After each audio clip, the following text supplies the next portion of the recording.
श्री गणेशाय नमः। ओम गम गणपते नमः। श्री हरि ब्रह्मांड पुराण अध्याय 33वां। प्रथु वंशानुकीर्तन चाक्षुष सर्ग वर्णन। सुतजी बोले कि इस संसार में समुद्र के अंत तक वसुधा फैली हुई है, ऐसा सुना गया है। वसुधा धन दौलतों का धारण करती है, इसीलिए इस पृथ्वी को वसुधा कहा जाता है। अति प्राचीन काल में इस पृथ्वी को मधु और केटभ नामक दो राक्षसों की चर्बी से पूरी तरह ढका रहने के कारण ब्रह्मवादियों ने निरुक्ति के द्वारा मेदिनी कहा था। अर्थात मेद शब्द में ऋणी प्रत्यय से स्त्रीलिंग, द्वीप प्रत्यय से मेदिनी, दीप प्रत्यय से मेदिनी शब्द बना है, जिसका अर्थ है मेद चर्बी तथा मेदिनी चर्बी वाली। अतः जो मधु केटभ के मांस से ढकी हुई है वह मेदिनी हुई। वेनपुत्र राजा प्रथु की पृथ्वी वेनपुत्र राजा प्रथु की पुत्री होने के कारण इसे पृथ्वी पढ़ा जाता है। पूर्व काल में विद्वान महाराजा प्रथु ने इस पृथ्वी के विभाग किए और उसको समतल बनाया, अन्न और रत्नों की खानों से युक्त बनाया तथा बड़े बड़े नगरों वाली बनाया, चारों वर्ण के प्रजाओं से भरपूर बनाया और फिर इस पृथ्वी की रक्षा की। इस प्रकार हे द्विश्रेष्ठ ब्राह्मणों, यह वैन पुत्र राजा पृथु का ही प्रभाव था। इस पृथ्वी का सुधार करने के कारण वे महाराजा पृथु प्राणी समूह द्वारा सब प्रकार नमन करने योग्य और पूजा करने योग्य हैं। ब्रह्मा के पुत्र सनातन पुरुष पृथु ही ब्राह्मणों तथा वेद वेदांग में पारंगत महाभाग विद्वानों द्वारा पृथु ही नमस्कार करने योग्य हैं। युद्ध में विजय की इच्छा रखने वाले योद्धाओं को वेन पुत्र पृथ्वी के आदि राजा पृथु को नमस्कार करना चाहिए। युद्धों में आदि कर्ता पृथु ही नमस्करणीय है। जो योद्धा महाराजा पृथु को स्मरण कर उनकी कीर्ति का युद्ध में गान कर युद्ध में जाता है, वह कीर्तिमान घोर संग्राम से कुशलता पूर्वक लौट कर आता है। वैश्यों को अपने व्यापार को स्थापित करते समय अच्छे लाभ की आशा के लिए महायशस्वी महाराजा पृथु को ही नमस्कार करना चाहिए, ताकि वे उसे अच्छी जीविका प्रदान करें। ये सब जो पूर्व अध्याय में वत्स विशेष और पृथ्वी को दोहने वाले तथा पात्र मैंने क्रमानुसार बताया है। अतः सबसे पहले वायु को बछड़ा बनाकर महात्मा ब्रह्मा ने इस पृथ्वी तक पर बीजों को दुहा था। उसके बाद तक स्वयंभू मनु ने मनवंतर में पुनः स्वयंभू मनु को बछड़ा बनाकर सब अन्नों को ब्रह्मा जी ने दुहा था। फिर उसके बाद सरोचिष मनवंतर में सरोचिष मनु को वत्स बनाकर अन्नों को दुहा था। उसके बाद उत्तम मनवंतर में विद्वान ब्रह्मा ने उत्तम मनु को बछड़ा बनाकर सब अन्नों को दुहा था। उसके बाद फिर सातवें तामस मनवंतर में तामस मनु को बछड़ा बनाकर ब्रह्मा ने इस पृथ्वी से अन्नों को दुहा था। फिर छठे चारिष्ट मनवंतर में पुराण पुरुष ब्रह्मा ने चारिष्टव को बछड़ा बनाकर इस पृथ्वी को दुहा। फिर चाक्षुष मनवंतर के प्राप्त होने पर उस काल में चाक्षुष मनु को बछड़ा बनाकर पुराण पुरुष ब्रह्मा ने इस पृथ्वी को दुहा। फिर यह पृथ्वी मनवंतर में वेवस्वत मनु को बछड़ा बनाकर ब्रह्मा द्वारा दुही गई। इसी प्रकार प्राचीन काल में वेन पुत्र पृथु द्वारा दुही गई थी। जैसे मैंने कहा कि इस प्रकार यह पृथ्वी बीते हुए मनवंतरों में दुही गई थी। अतः बीते हुए और आगे आने वाले कालों में इस संसार में इसी प्रकार देवादियों मनुष्यों, नदी, पर्वत, सर्प, नागादि अन्यों द्वारा इस पृथ्वी का दोहन जानना चाहिए। सब मनवंतरों में देवता लोग स्वस्थ थे। आप लोग यह सुन चुके थे। अब आप लोग महाराज पृथु की प्रजा को सुनिए। उन महाराज पृथु के अंतर्दिद अंतरिद और पावन नामक दो पुत्र हुए। फिर अंतर्धान और शिखंडनी ने हर हविर्धान नामक पुत्र को जन्म दिया। हविर्धान से षडाग्नि घिषणा ने प्राचीन बहिर्ष, शुक्ल, गय, कृष्ण, ब्रज और अजिन नामक 6 पुत्रों को उत्पन्न किया। भगवान प्राचीन बहिर्ष एक महान प्रजापति थे। वह अपने बल, शास्त्र ज्ञान, तप और पराक्रम से पृथ्वी पर एकमात्र राजा था। उस प्राचीन बहिर्ष के राज्य काल के यज्ञादि कार्यों में उसके कुशों के अग्रभाग पुराने पड़ जाते थे। इसीलिए प्राचीन बहिर्ष नाम से वह प्रसिद्ध हुआ। उस सर्वप्रथम राजा प्राचीन बहिर्ष ने समुद्र पुत्री को अपनी पत्नी बनाया और फिर महातपस्या पार कर उस समुद्र पुत्री सवर्णा में दक्ष 10 पुत्रों को जन्म दिया। वे सब के सब प्रचेतस नाम वाले धनुर्वेद में पारंगत थे। एक ही प्रकार के धर्म का आचरण करने वाले उन प्रचेताओं ने 10,000 वर्षों तक समुद्र के जल में सोकर घोर तप किया। उनके तप करने के समय बिना रखवाली और काट छाट के वृक्ष सब पृथ्वी पर ऊपर बढ़कर आकाश तक छा गए, जिससे प्रजा को हानि होने लगी। इस प्रकार उस चाक्षुष मनवंतर में प्रजाओं के ऊपर घोर विपत्ति आ गई। वायुदेव विनाशकारी हवाओं को चलाने लगे। सारा आकाश वृक्षों से ढक गया। ऐसी स्थिति 10,000 वर्षों तक रही। प्रजाएं कोई चेष्टा न कर सकी। तप द्वारा प्रजाओं की ऐसी स्थिति को सुनकर सभी प्रचेतसों ने एक होकर क्रोधित हो अपने मुखों से एक ही साथ वायु और अग्नि को छोड़ा। तब उस वायु ने वृक्षों को उखाड़ सुखा दिया। उन वृक्षों को उन प्रचेताओं के मुख से निसृत घोर अग्नि ने नष्ट कर दिया। जब उन वृक्षों में कुछ बचे हुए वृक्षों की शाखाओं के विषय में सोम न जाना, तब राजा सोम ने प्रचेताओं से जाकर कहा कि हे बहिर्ष के पुत्रगण, प्रचेतागण, आप लोगों के उत्पन्न न होने वाली संततियों के नित्य आने वाले सभी प्रयोजनों को देखकर क्रोध को छोड़ दीजिए, क्योंकि ये वृक्ष ही पैदा होने वाली प्रजा के प्रयोजन सिद्ध करते हैं।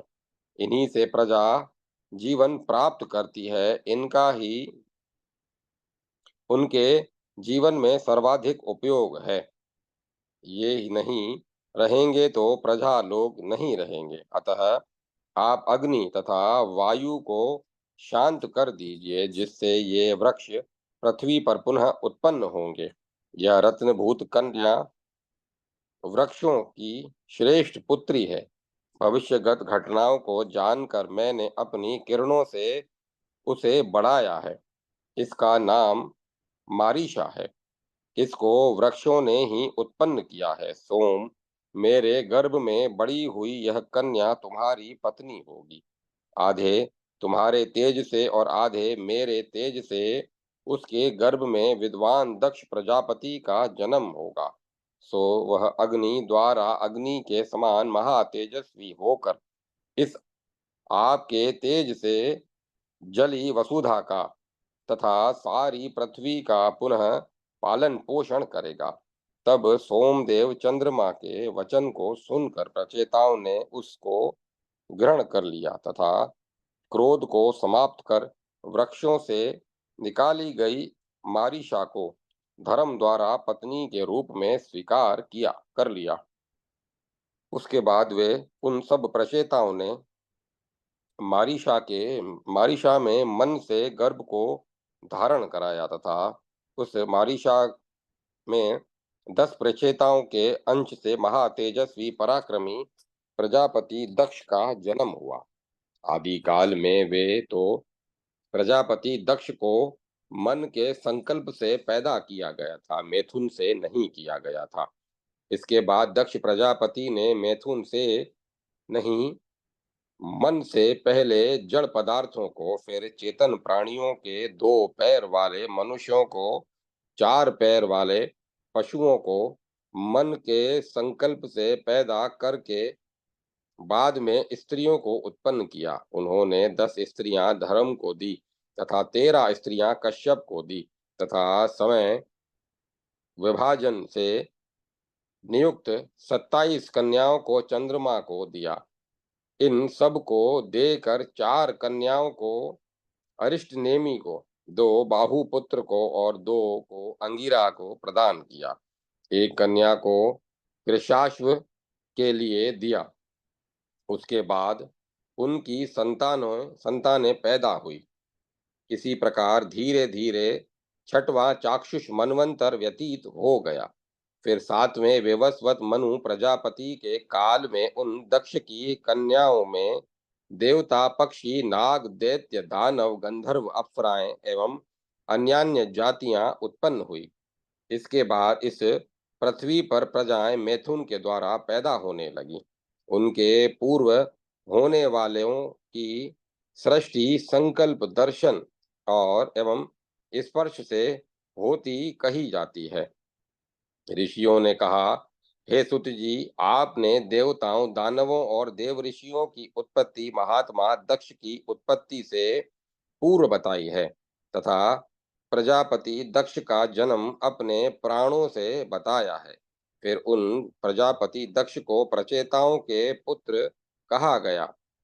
इस बात का हमें संदेह है। इस संदेह को तुम दूर कर सकते हो, हमें बताओ तथा यह भी बताओ कि वह दक्ष प्रजापति चंद्रमा का नाती था, फिर कैसे वह चंद्रमा का ससुर हो गया। इसके बाद सुत बोले, हे सज्जन ऋषियों, संसार के प्राणियों में उत्पत्ति और विनाश नित्य होता रहता है। अतः जो ऋषि है तथा विद्वान मनुष्य है वह इसमें मोह नहीं करते। प्रत्येक युग में ये दक्ष आदि ब्राह्मण, क्षत्रिय, वैश्य पैदा होते रहते हैं, पुनः पुनः उनका नाश होता है। अतः इसमें विद्वान पुरुष मोह नहीं करते। पूर्व काल में इनमें कुछ ज्येष्ठ थे, कुछ कनिष्ठ थे, अतः सब प्रकार के थे। उनमें तपस्या ही उनको महान बनाने का मुख्य कारण है। इस प्रकार इस चाक्षुष मनवंतर की जड़ चेतन पदार्थों की विशेष सृष्टि को जो जानता है वह स्वर्ग लोक में महान पद को प्राप्त करता है।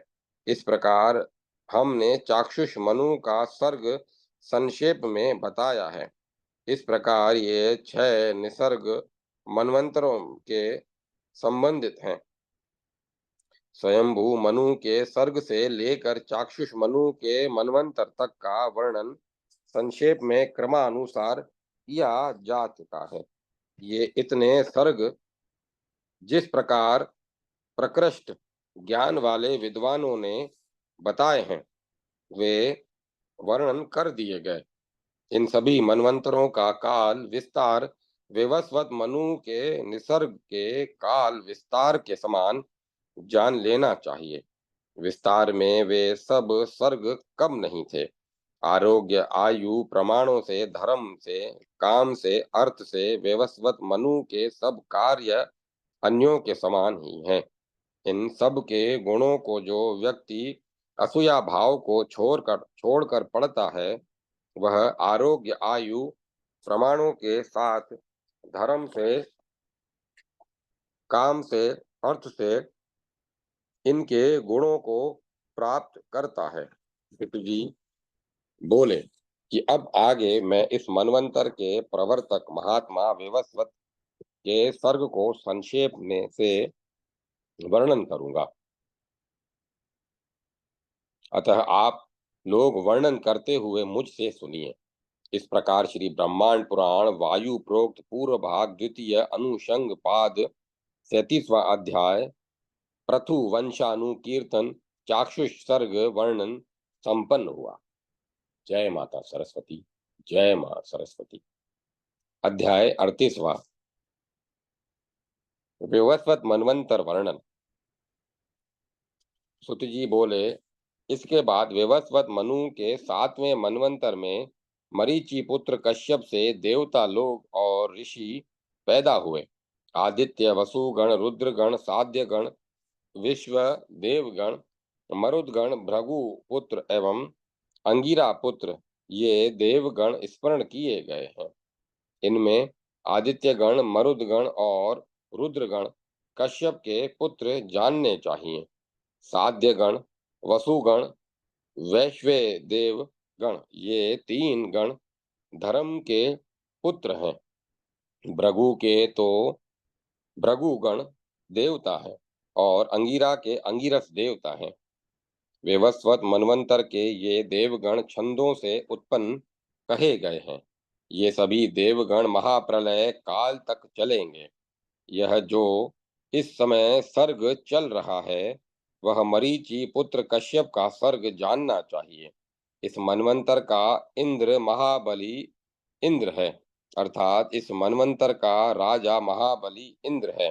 भूतकाल भविष्य काल और इस समय वर्तमान काल में के जितने भी मनवंतरों के इंद्र हुए हैं होंगे और हैं वे सब समान लक्षणों वाले जानने चाहिए। भूत भविष्य और वर्तमान के सभी मनवंतरों के स्वामी 1000 आंखों वाले इंद्र ही रहे हैं। वे मगवान हैं, श्रृंगी हैं तथा वज्र धारण करने वाले हैं। सभी 100 यज्ञों को पूरा करने वाले तथा अपने सैकड़ों निजी गुणों से उत्पन्न हैं। तीनों लोकों में जितने भी चलने वाले तथा स्थिर रहने वाले पदार्थ हैं वे इंद्र धर्म आदि कारणों से उन सब को अतिक्रमण करके स्थित हैं। तेज से तप से बुद्धि से बल शास्त्र ज्ञान और पराक्रम से वे अन्य सभी से श्रेष्ठ होते हैं। भूत भविष्य और वर्तमान सभी समयों में वे सबसे अधिक प्रभावशाली और सबके स्वामी होते हैं। अतः यह सब मैं तुमको बताऊंगा। आप लोग ध्यान दीजिए। पुत्र उत्पन्न करने की इच्छा से सबसे पहले ब्रह्मा ने ध्यान मग्न होकर सबसे पहले भुव इस उच्चार इसका उच्च इस अक्षर का उच्चारण किया। उसी समय यह भूलोक भूलोक हुआ। भू सत्तायम अर्थात भू धातु का अर्थ है सत्ता अर्थात विद्यमान रहना। अतः लोक दर्शन अर्थ में ही इसकी सिद्धि होती है। अतः भू तत्व से दिखाई दिए जाने के कारण यह भूलोक हो गए। अर्थात ये सब प्राणी दिखाई देते हैं, इसीलिए यह भूलोक कहा गया है। अतः यह पहला लोक है। भूतत्व दिखाई दिया जाने वाला होने के कारण ब्राह्मणों द्वारा भूलोक कहा गया। इस भूलोक के प्रकट हो जाने पर ब्रह्मा ने फिर भवत इस शब्द का उच्चारण किया।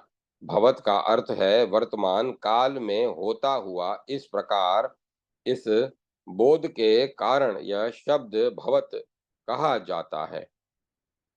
निरुक्त के अनुसार भवान्तु भुवर्लोकः होने वाले इस अर्थ के अनुसार भुवर्लोक की निरुक्ति करते हैं। अतः अंतरिक्ष द्वितीय भुवर्लोक के नाम से कहा जाता है। भुवर्लोक के उत्पन्न हो जाने पर ब्रह्मा ने भव्य इस तीसरे शब्द को कहा, जिससे भव्य लोक हो गया। न आया है जो समय अर्थात भविष्य ऐसा अर्थ होने पर जो भविष्य में होने वाला है, इसी से यह लोक भव्य लोक हुआ। नाम से यह भव्य लोक स्वर्ग लोक स्मरण किया गया है। यह भूलोक भूमि वाला लोक है, जहाँ की पृथ्वी भुव अंतरिक्ष कहा गया है। अतः तथा भव्य स्वर्ग लोक स्मरण किया गया। इस प्रकार यह त्रिलोक्य का निर्णय है। इन तीनों के उच्चारणों से तीन प्रकार की विहर्तियां हुई, जिसे भू भुव स्वः, यह महाविहर्ति महान उच्चारण इस त्रिलोक्य की प्रतीक है। नाथ, इस धातु को जानने वाले विद्वानों ने पालन करने के अर्थ से में स्मरण किया है। अतः जो भूतकाल भविष्य काल तथा वर्तमान काल तीनों कालों के लोक भूलोक भुवरलोक और स्वरलोक तीनों का पालन करने वाले जो हैं, वे द्विजों द्वारा इंद्र स्मरण किए गए, अर्थात तीनों लोकों का पालन करने वाले इंद्र हैं। वे देवेंद्र प्रधान भूत तथा गुणों के गुणों में श्रेष्ठ होते हैं। जो देवता यज्ञ भाग का भोग करने वाले होते हैं, यक्ष गंधर्व राक्षस पिशाच सर्प और मनुष्य, ये सब प्रकार देवेंद्रों की महिमा बताने वाले कहे गए हैं। वे देवों के इंद्र गुरु नाथ राजा और पितृ सब कुछ हैं। ये सब सुरश्रेष्ठ धर्म के द्वारा यहाँ इन प्रजाओं की रक्षा करते हैं। इस प्रकार ये संक्षेप से देवताओं के लक्षण कहे गए हैं। सुत जी बोले, अब हम उन सप्तऋषियों का वर्णन करेंगे जो कि स्वर्ग में आश्रित है।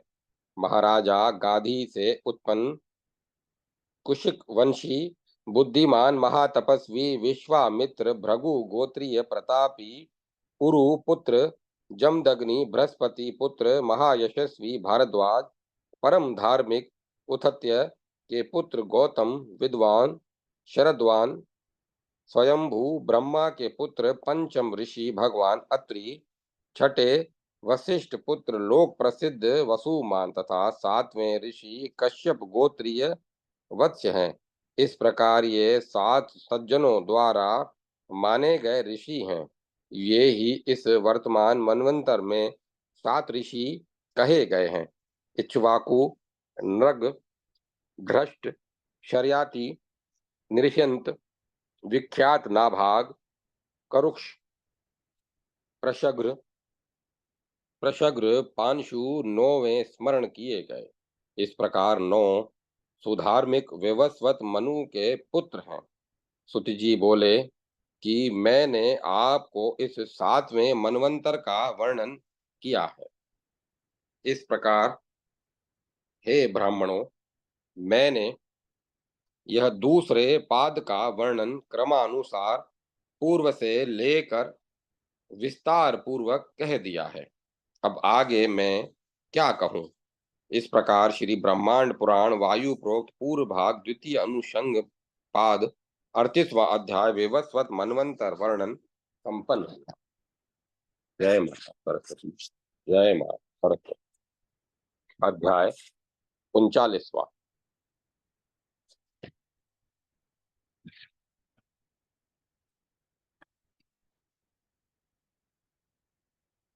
38वां अध्याय विवस्वत मनवंतर वर्णन संपन्न हुआ। ब्रह्मांड पुराण श्री ब्रह्मांड पुराण मध्य भाग तृतीय उपदघात पाद अध्याय 1 ऋषि सर्ग वर्णन।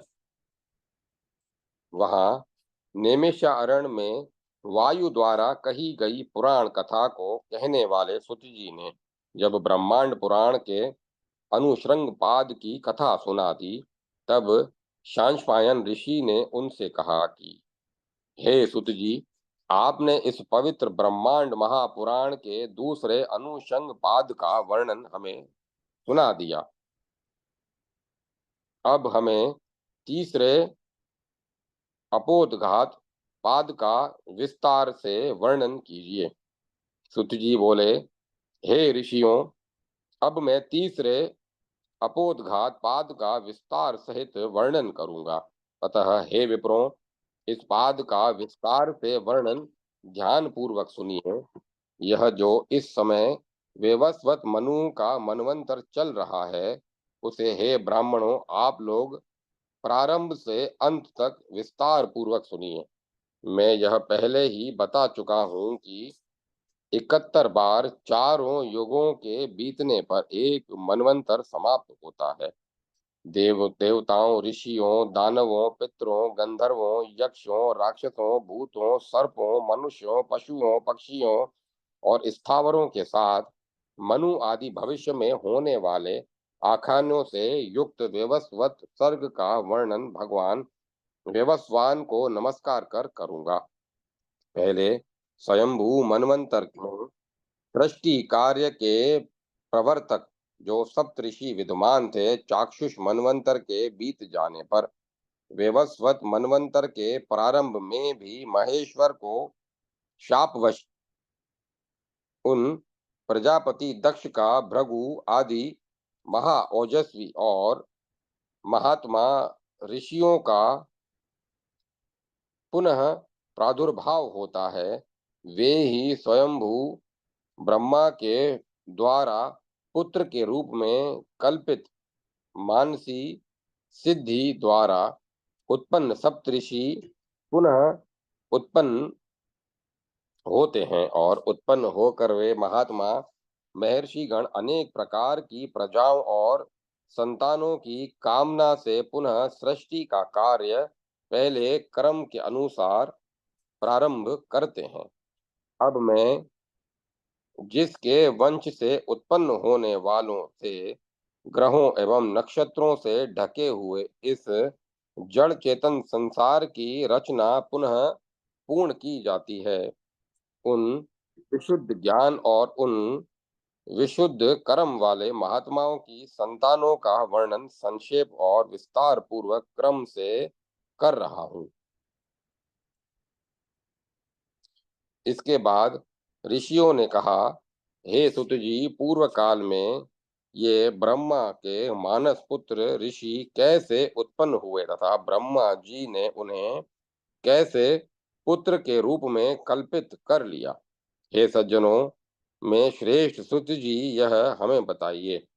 सुत जी बोले कि पूर्व स्वयंभू मनवंतर में जो 7 ऋषिगण कहे गए हैं, उन्होंने सिद्धि प्राप्त की और फिर विवस्वत मनवंतर में ब्रह्मा के शाप से अपनी सिद्धि देने वाली तपस्या से च्युत होते हुए मर्त्य मर्त्यलोक में आकर उत्पन्न हुए। इसका मैं वर्णन कर रहा हूँ। उत्पन्न हुए वे ऋषि लोग एक बार जनलोक में जन्म धारण किए हैं। वहां वे सदा आपस में एक दूसरे से बोले कि वरुण यज्ञ के समाप्त हो जाने पर चाक्षुष मनवंतर में चलकर हम सभी पितामह ब्रह्मा जी के पुत्र होंगे, तब फिर हमारा कल्याण होगा।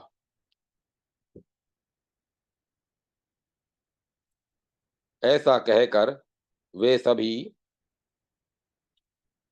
स्वयंभू मनवंतर में शिव के द्वारा स्थापित होकर चाक्षुष मनवंतर में पुनः उत्पन्न हुए और जनलोक से इस लोक में आए और देवों के महान यज्ञों में वरुण का शरीर धारण कर संतान उत्पत्ति की इच्छा से अग्नि में वीर्य की आहुति देते हुए ब्रह्मा ने ऋषियों का पुनः जन्म हुआ ऐसा सुना है।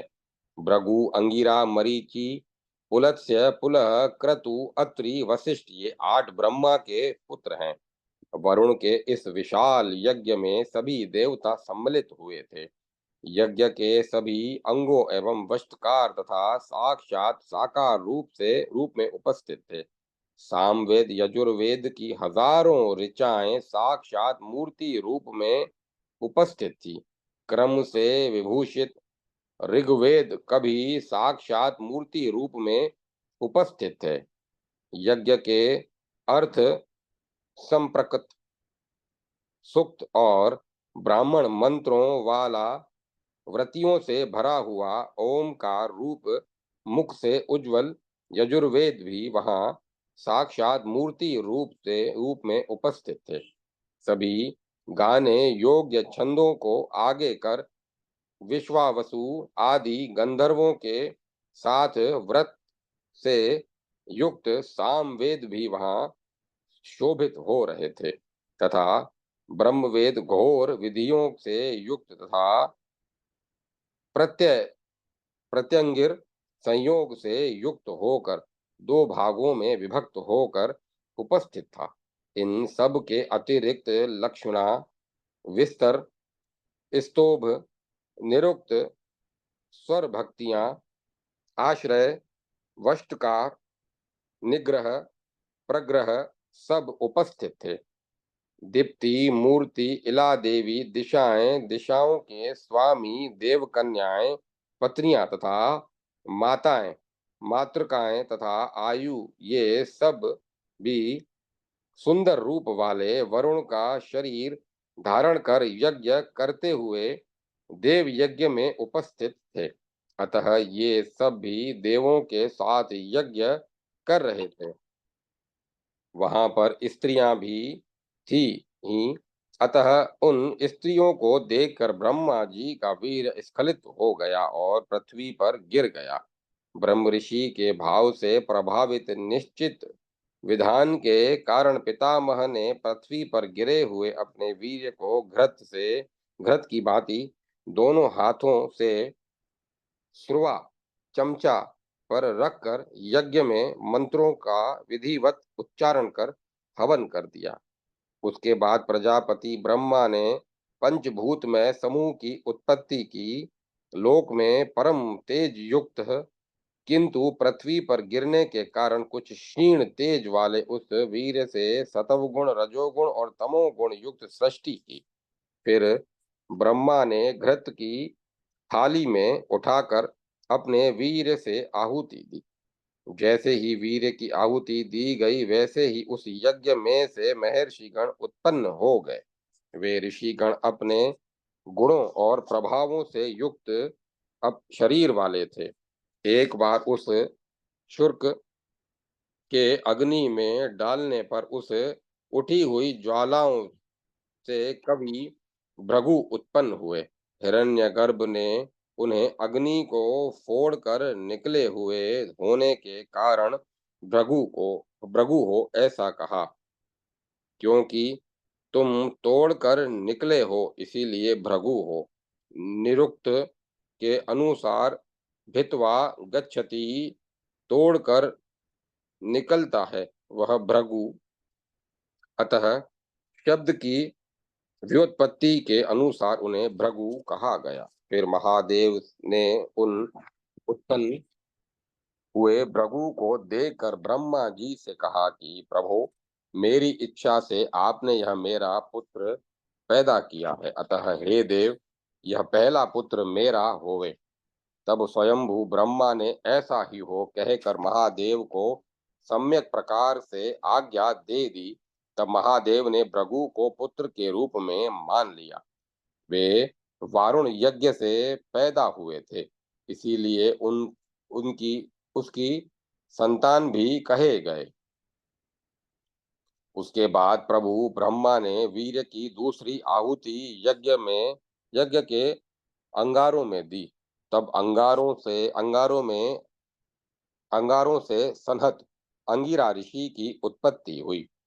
उनकी उत्पत्ति को देखकर अग्नि ने ब्रह्मा से कहा कि हे प्रभु मैंने तुम्हारे लिए वीर्य को धारण किया है अतः यह दूसरा पुत्र मेरा होवे।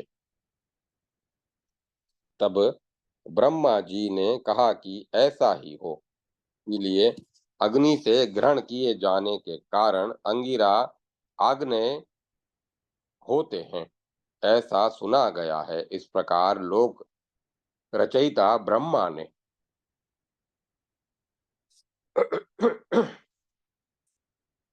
6 भाग करके अपने वीर्य की यज्ञ में आहुतियां दी, ऐसा श्रुति का कथन है।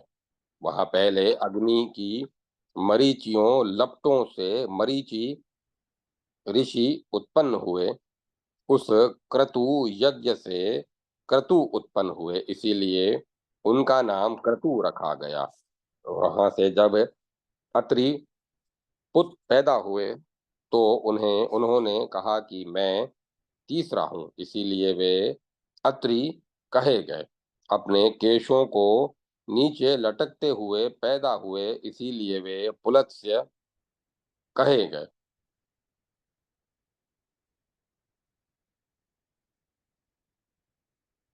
क्योंकि पुलस्त शब्द का अर्थ है लटकते केश वाले। अतः यथा नाम तथा गुण के अनुसार उनका नाम पुलस्त्य हुआ। उसके बाद थोड़े केशों से युक्त पुलह उत्पन्न हुए। अतः उन्हें पुलह भी यथा नाम तथा गुण के कारण पुलह कहा गया। पुलह का अर्थ भी यही है, एक पुत्र अन्नादि सामग्री से उत्पन्न हुआ, इसीलिए उसका नाम वसुमान रखा गया, क्योंकि वसु का अर्थ ही है अन्नादि संपत्ति। ब्रह्मवादी तत्व को जानने वाले ऋषियों द्वारा उनको वशिष्ठ कहा गया। इस प्रकार ये 6 महर्षि ब्रह्मा जी के मानस पुत्र हैं। ये ही संसार में संतान की उत्पत्ति करने वाले हैं तथा इन्हीं के द्वारा संसार में प्रजाओं की वृद्धि की गई है। इस प्रकार ये सभी ब्रह्मा के पुत्र प्रजापति इस प्रकार पढ़े जाते हैं। इन्हीं महर्षियों के द्वारा दूसरे पितृगण देवतागण उत्पन्न किए गए, जो सातों लोकों में प्रसिद्ध हुए तथा सातों लोकों में प्रसिद्ध अजय गण भी उत्पन्न किए गए हैं। वे हैं मरीचि से मारिच, इसी प्रकार अंगिरा से अंगिरस, पुलस्त्य से पुलत्स्य, पुलत्स्य से पौलत्स्य, पुलह से पोलह, वशिष्ठ से वशिष्ठ प्रसिद्ध हैं तथा अत्रि से आत्रेय, ये लोक को बढ़ाने वाले पितृगण कहे गए हैं। इस प्रकार ये संक्षेप में हमने बता दिए। फिर अन्य 3 गण हैं। ये सभी गण अमर स्वयं प्रकाश स्वरूप और ज्योतिर्मंत सुने गए हैं। उनके राजा यमदेव हैं, जो इंद्रियों के दमनों यमों से पाप रहित हो चुके हैं। अब आप लोग दूसरे इंद्रियों को वश में रखने वाले पतियों के बारे में निरालस्य होकर सुनिए। वे हैं कश्यप, कर्दम, शेष, विक्रांत, सुश्रवा, ब्रह्म बहुपुत्र कुमार, विवस्वान, शुचिव्रत, प्रचेतस, अरिष्टनेमि और बहुल नामक प्रजापति हैं। इस प्रकार ये सब आदिकालीन हैं। इसके अतिरिक्त अन्य भी बहुत से प्रजापति हुए हैं, जिसमें कुशास्य और बालखिल्य आदि परम ऋषिगण हैं। वे सब ऋषिगण मन के समान वेग वाले, सर्वत्र गमन करने वाले, सब कुछ भोग करने वाले हुए। अन्य ब्रह्म ऋषि समूह से सम्यक प्रकार से माने हुए तपस्या और शास्त्र ज्ञान परायण तपस्वी मुनिगण भस्म से उत्पन्न हुए। नाक के 2 छिद्रों से दोनों रूप सम्मत दोनों अश्वनी कुमार उत्पन्न हुए। ऋष वानर आदि का जन्म नेत्र संचर से हुआ, इसीलिए वे आंखें चलाते हैं। अन्य प्रजापति उन ब्रह्मा के कानों से पैदा हुए। कुछ ऋषि ब्रह्मा के शरीर पर होने वाले रोमों से उत्पन्न हुए तथा कुछ उनके पसीने और मल से उत्पन्न हुए हैं। फिर अयन, उत्तरायण और दक्षिणायन, मास, अर्धमास, पक्ष, संधियां, वर्ष, दिन रात, पित्त, ज्योति, प्रकाश, दारुण का प्रादुर्भाव हुआ। रौद्र को लोहित कहा गया है। लोहित कनक को कहा जाता है, अर्थात सोना, स्वर्ण, जो कि तेजस भी कहा जाता है। अतः तेज अग्नि से पैदा हुआ, इसीलिए उस स्वर्ण को तेजस कहा गया है। अग्नि के धुएं से पशु पैदा हुए, स्मरण किए गए हैं। उस समय की प्रकाश किरण लौ से वे रुद्र और आदित्य देवगण पैदा हुए। अगारों से दिव्य और मानुष का प्रादुर्भाव हुआ। देवताओं के गुरु ब्रह्मा जी की वहां देवताओं द्वारा पूजा अर्चना की गई। सभी कामनाओं को देने वाले, अर्थात सभी मनोअभिलाषों को पूरा करने वाले ब्रह्मा जी से देवता लोग इस प्रकार वाक्य बोले कि हे ब्रह्मा जी,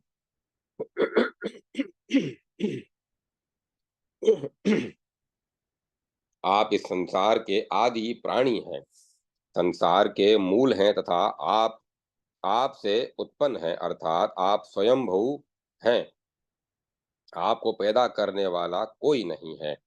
हे प्रजापति, ये सभी प्रजाओं के ईश्वर प्रजाओं की उत्पत्ति करेंगे।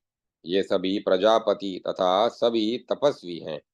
हे प्रजापति, आपकी कृपा से ये सब इन लोकों को और लोकों में होने वाली सभी क्रियाओं को धारण करें। यह आशीर्वाद दीजिए। हे प्रजापति, हे प्रजापति, ये तुम्हारे हे प्रजापति, ये प्रजापति तुम्हारे अंश से बड़े हुए तथा तुम्हारे तेज से बड़े हुए होवे, सभी विद्वान और बोलने में कुशल होवे। वेद मंत्र को धारण करने वाले सब प्रजापति से उत्पन्न सभी पृथ्वी पर ब्रह्म सत्य और तपस्या का आश्रय ग्रहण करें। हे प्रभो, ये हम सब ब्रह्मा ब्राह्मण तथा समस्त स्थावर जगम संसार आपकी ही संतानें हैं। इस प्रकार मरीचि को आगे करके देवताओं ने ब्रह्मा जी से प्रार्थना की कि हे प्रजापति, हम सभी संतान की कामना करते हैं। उस यज्ञ में महाभाग देवताओं और ऋषियों ने कहा कि ये प्रजापति हे प्रजापति, हे सभी स्थान और काल के अभिमानी तुम्हारे ही वंश में पैदा हुए हैं। अतः तुम्हारे उसी रूप के द्वारा ये इन प्रजाओं को धारण करें और युगादि के निधनों को ब्राह्मण लोग स्थापित करें। उसके बाद लोक गुरु ब्रह्मा ने कहा कि बहुत अच्छा, यह विशेष रूप से निश्चय करके मैंने इस संसार की रचना की है, इसमें कोई संदेह नहीं है। आपके ये सभी महर्षिगण वंशों के उत्पन्न करने वाले बनेंगे। इन सब में पहले महात्मा भृगु का वंश कीर्ति को प्राप्त करेगा। वे भृगु ही प्रथम प्रजापति हैं, अतः पहले प्रथम प्रजापति भृगु का आरंभ से लेकर विस्तार के साथ वर्णन करूंगा। महात्मा भृगु की अनुपम उत्तम कुलीन और शुभ दो पत्नियां हुई।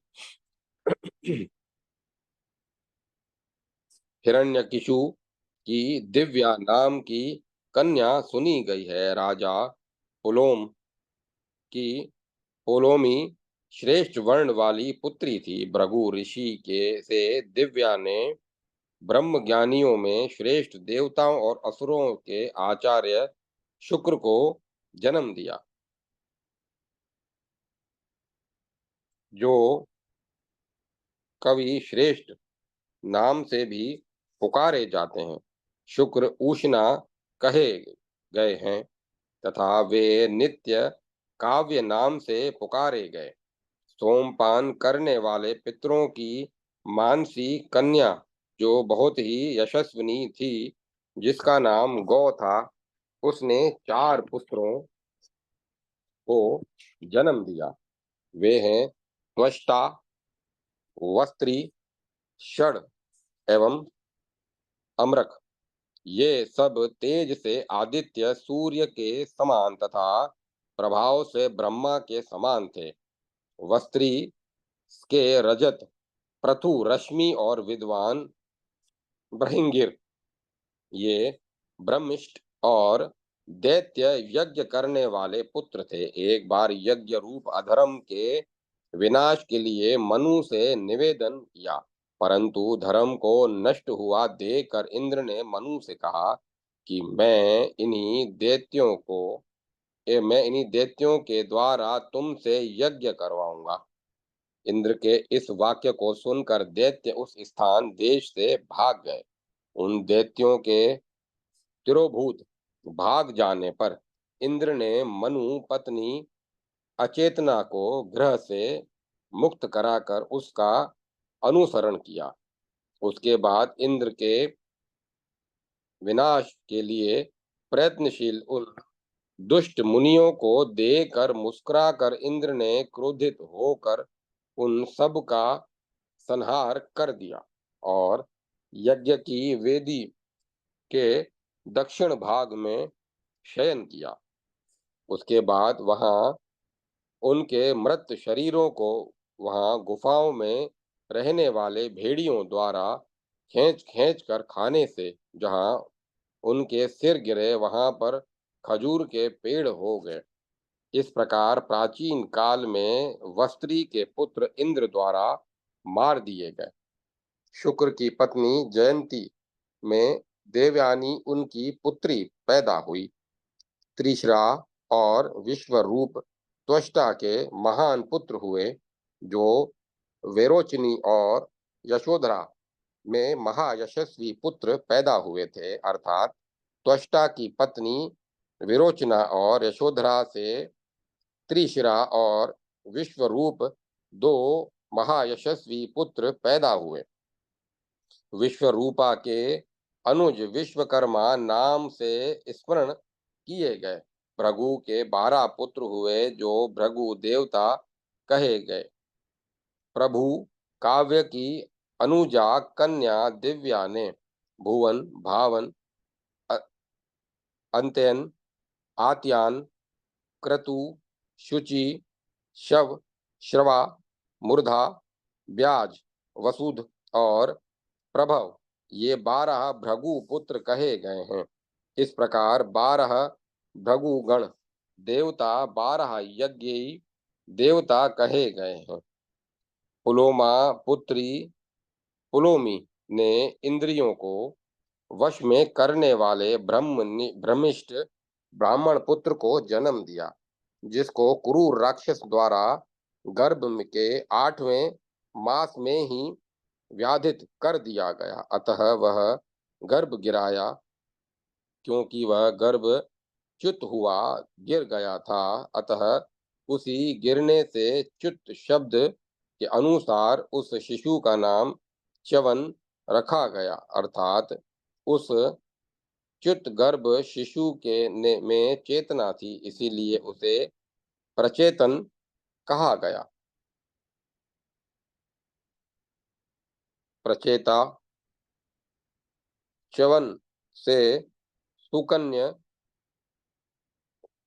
सुकन्या नामक पत्नी में क्रोध से जले हुए अवप्रवान और दधीची नामक 2 सज्जनों द्वारा मान्य पुत्रों को पैदा किया। दधीची ने अपनी पत्नी सरस्वती में सारस्वत को जन्म दिया। नहुष की पुत्री महाभाग्यशालिनी ऋषि अप्रवाहन की पत्नी थी।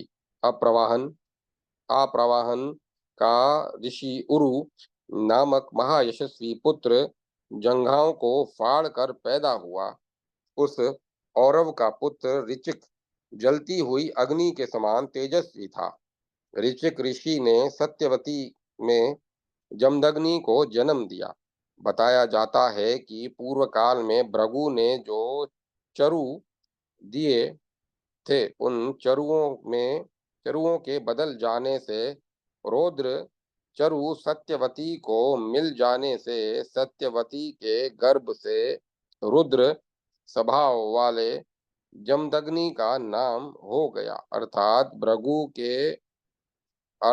भृगु ने पुत्र प्राप्ति के लिए यज्ञ किया, जिसमें उन्होंने दो चरु बनाए।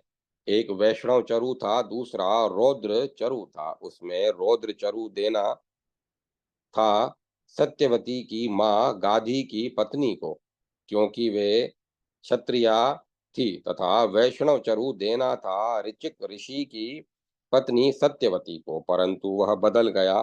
फलतः रौद्र चरु का भाग करने के कारण सत्यवती को रुद्र स्वभाव वाले जमदग्नि पैदा हुए, तथा गाधी की पत्नी को शांत स्वभाव वाले विश्वामित्र पैदा हुए।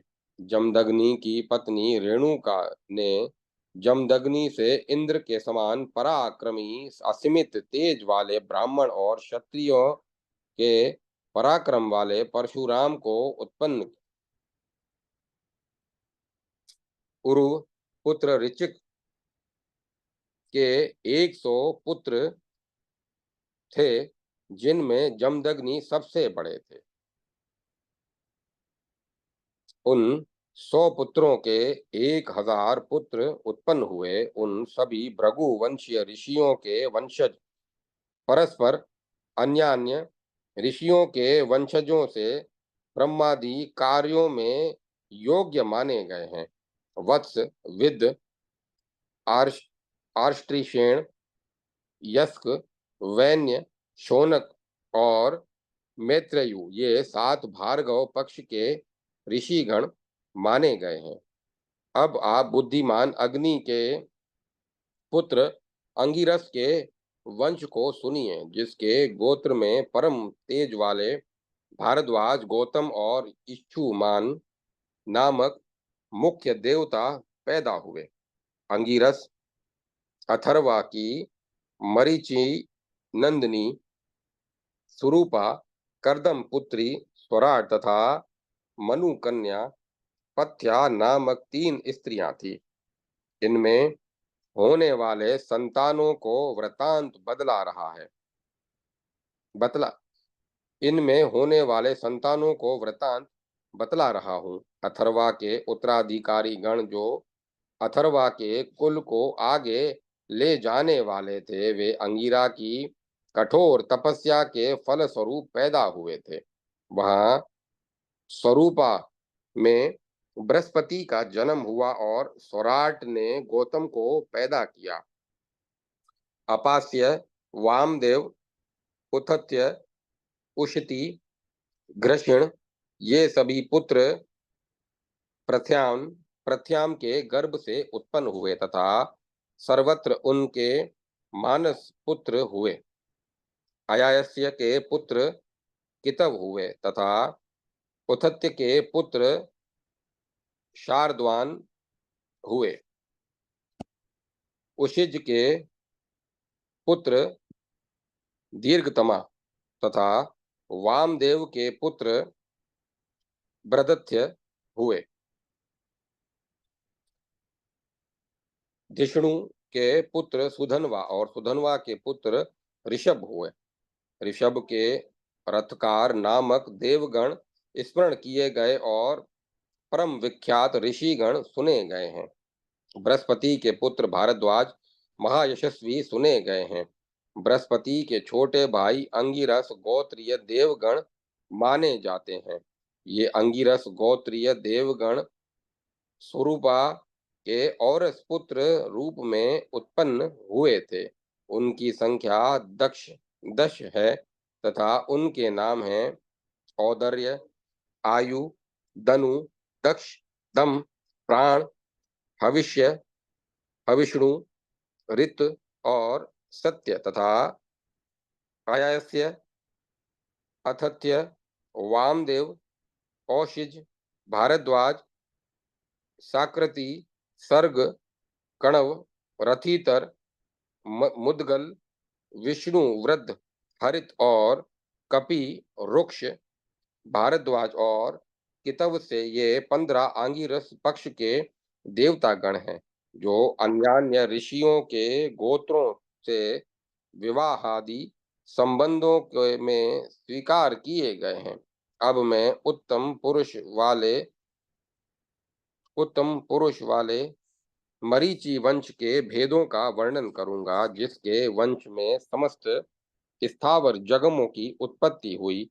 सबसे पहले उन मरीचि ने संतान उत्पत्ति की कामना से जल की इच्छा की, जिस उसके बाद उन्होंने मेरा पुत्र सर्वगुण संपन्न और संतान वाला होवे, यह कामना से इस कामना से जलों का आवाहन करने पर सभी जल जब उनके समीप उपस्थित हुए, तब परम ऐश्वर्यशाली मरीचि ने जल में मिलकर तप करने से परम तेजस्वी अरिष्ट नेमि नामक प्रजापति पुत्र को प्राप्त किया। जल राशि में खड़े रहकर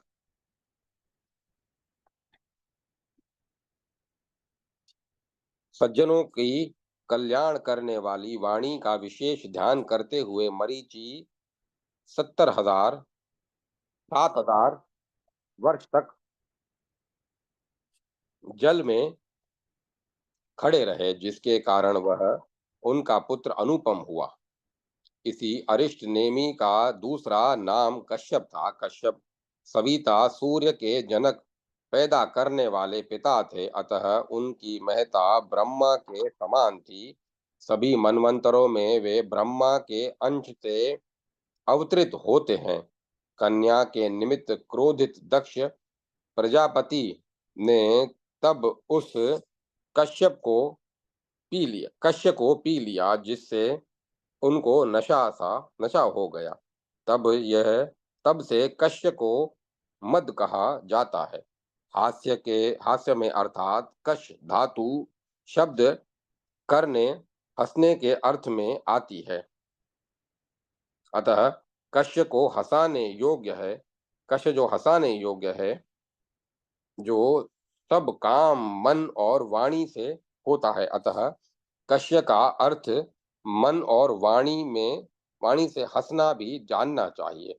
तब मग हंसाने वाली है, अतः कश्य का अर्थ है मग हुआ, तथा कश्यप का अर्थ हुआ मगपान करने वाला।